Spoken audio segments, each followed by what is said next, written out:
ഈശോമിശിഹായ്ക്ക് സ്തുതിയായിരിക്കട്ടെ. ക്രിസ്തുവിൽ സ്നേഹം നിറഞ്ഞ മാതാപിതാക്കന്മാരെ, സഹോദരി സഹോദരന്മാരെ, കർത്താവിൻ്റെ പ്രത്യക്ഷീകരണ തിരുനാളിൻ്റെ എല്ലാവിധ മംഗളങ്ങളും ആശംസകളും നിങ്ങൾക്ക് ഓരോരുത്തർക്കും നേർന്നുകൊള്ളട്ടെ. കർത്താവിൻ്റെ പ്രത്യക്ഷീകരണം, ഇംഗ്ലീഷിൽ എപ്പിഫനി എന്നാണ് പറയുക. യഥാർത്ഥത്തിൽ ഈ വാക്ക് രൂപം കൊണ്ടുള്ളത് ഗ്രീക്ക് പദമായ എപ്പിഫാനിയ എന്ന പദത്തിൽ നിന്നുമാണ്.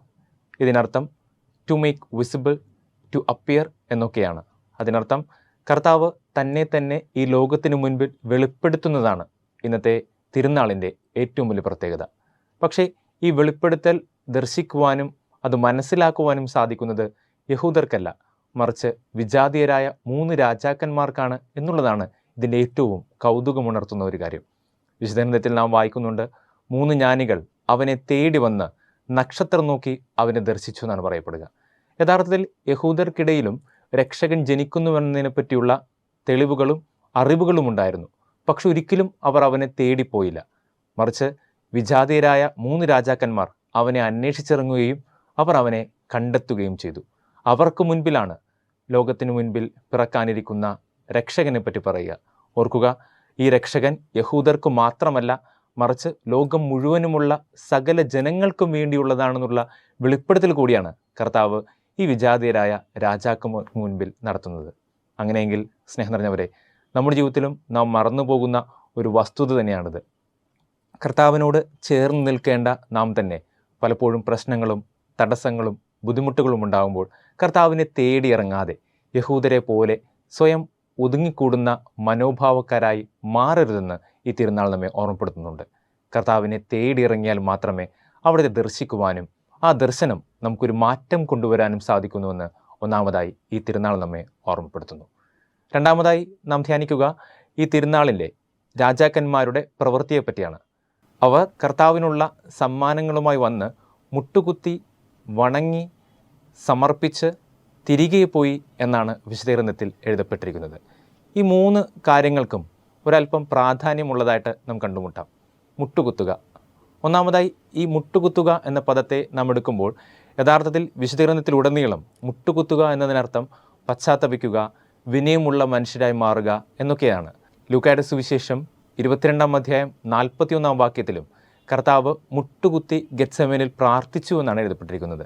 അതെ, വിനയത്തിൻ്റെ മാതൃകയാണ് ഇവിടെ വെളിവാക്കുന്നത്. പലപ്പോഴും നമ്മുടെ ജീവിതത്തിലും നാം മറന്നു പോകുന്ന ഒരു കാര്യത്തെയാണ് ഇവിടെ ഊന്നി പറയുന്നത്. വിനയമുള്ള വ്യക്തികളായിട്ട് മാറുക. നമുക്കുള്ള കാര്യങ്ങളും കഴിവുകളും സമ്പത്തുകളുമെല്ലാം നമ്മുടെ ജീവിതത്തിൽ വന്നു ചേരുമ്പോൾ, നമ്മുടെ ചുറ്റുമുള്ളതെല്ലാം നന്മയായിട്ട് ഭവിച്ചു കഴിയുമ്പോൾ പലപ്പോഴും വിനയം ഇല്ലാത്ത വ്യക്തികളായിട്ട് രൂപാന്തരപ്പെടാൻ സാധ്യത കൂടുതലാണ്. അതുകൊണ്ട് തന്നെയാണ് ഈ പ്രത്യക്ഷീകരണ തിരുനാളിൽ പൂജരാജാക്കന്മാരുടെ ആദ്യ മനോഭാവം നമ്മുടെ ജീവിതത്തിലും സ്വീകരിക്കേണ്ടത്. വിനയമുള്ള വ്യക്തികളായിട്ട് മാറുക. അങ്ങനെ വിനയമുള്ള വ്യക്തികളായിട്ട്, പശ്ചാത്താപമുള്ള വ്യക്തികളായിട്ട് നാം നമ്മെ തന്നെ രൂപപ്പെടുത്തുമ്പോൾ കർത്താവിൻ്റെ സാന്നിധ്യം തിരിച്ചറിയുവാൻ നമുക്ക് സാധിക്കുന്നു. രണ്ടാമതായി പൂജരാജാക്കന്മാർ ചെയ്യുന്നൊരു കാര്യം, അവർ സമർപ്പിച്ചു. അവർ കൊണ്ടുവന്ന കാഴ്ചവസ്തുക്കൾ സമർപ്പിച്ചു എന്നാണ് പറയപ്പെടുക.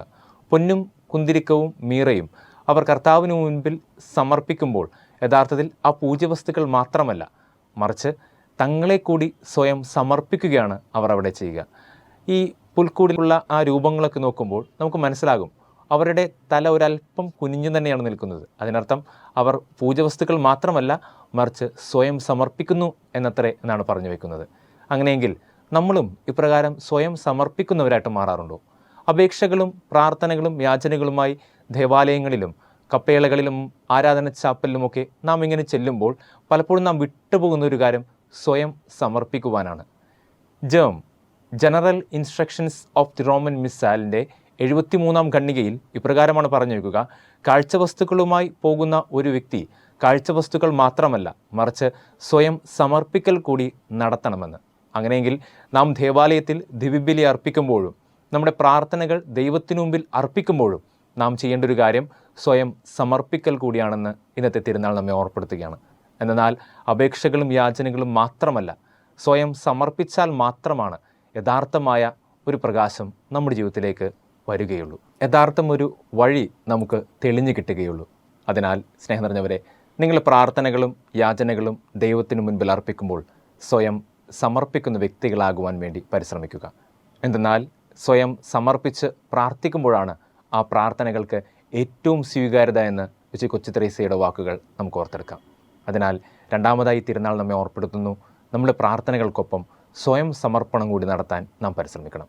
മൂന്നാമതായിട്ട് നാം കണ്ടുമുട്ടുക, അവർ മടങ്ങിയത് മറ്റൊരു വഴിയെ എന്നാണ് സുവിശേഷം നമ്മെ ഓർപ്പെടുത്തുക. മത്തായിയുടെ സുവിശേഷം 2-ാം അധ്യായം 12-ാം വാക്യത്തിലാണ് അവർ മറ്റൊരു വഴിയെ മടങ്ങി എന്ന് നാം കണ്ടുമുട്ടുക. എന്തുകൊണ്ടാണ് അവർ മറ്റൊരു വഴിയെ മടങ്ങിയത്?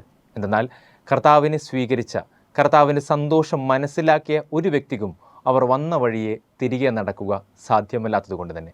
അതിന് ഏറ്റവും വലിയ ഉദാഹരണമാണ് വിശുദ്ധ അഗസ്തീനോസിൻ്റെ ജീവചരിത്രം എടുക്കുമ്പോൾ.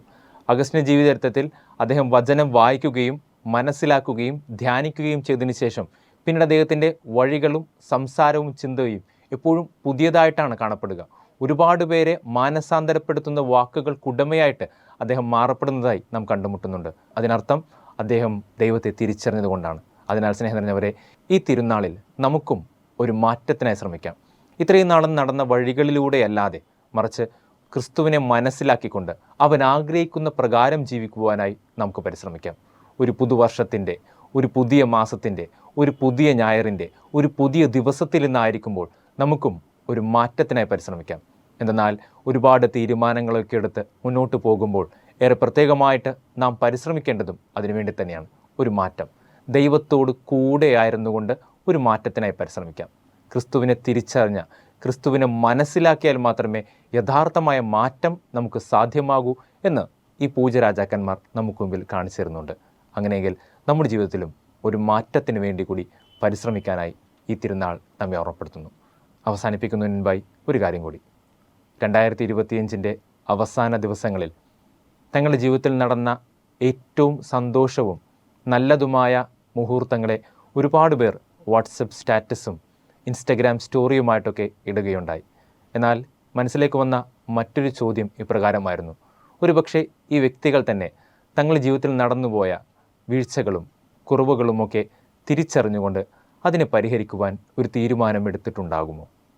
സ്നേഹം നിറഞ്ഞവരെ, ഓർമ്മകൾ എപ്പോഴും നല്ലതാണ്. എന്നാൽ ഓർമ്മകളേക്കാൾ വലുതാണ് ചില ഓർമ്മപ്പെടുത്തലുകൾ.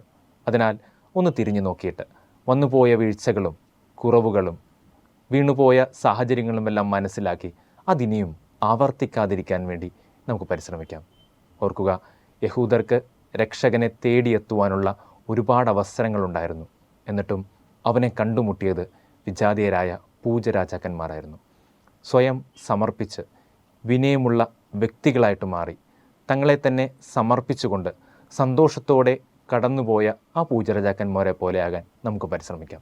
വീഴ്ചകളും കുറവുകളും തിരിച്ചറിഞ്ഞ് അത് ദൈവത്തിനു മുൻപിൽ സമർപ്പിച്ച് ദൈവത്തിൻ്റെ സന്തോഷം സ്വീകരിച്ച് പുതിയൊരു മനുഷ്യനായി മാറുവാൻ ഈ തിരുനാൾ നമ്മെ സഹായിക്കട്ടെ. ഇനിയുള്ള ദിനങ്ങളിലും ദൈവത്തിൻ്റെ കൂടെയായിരിക്കുവാൻ നമുക്ക് സാധിക്കട്ടെ എന്ന് ആശംസിക്കുന്നു. ദൈവം നിങ്ങളെ സമൃദ്ധമായി അനുഗ്രഹിക്കട്ടെ. ആമേൻ.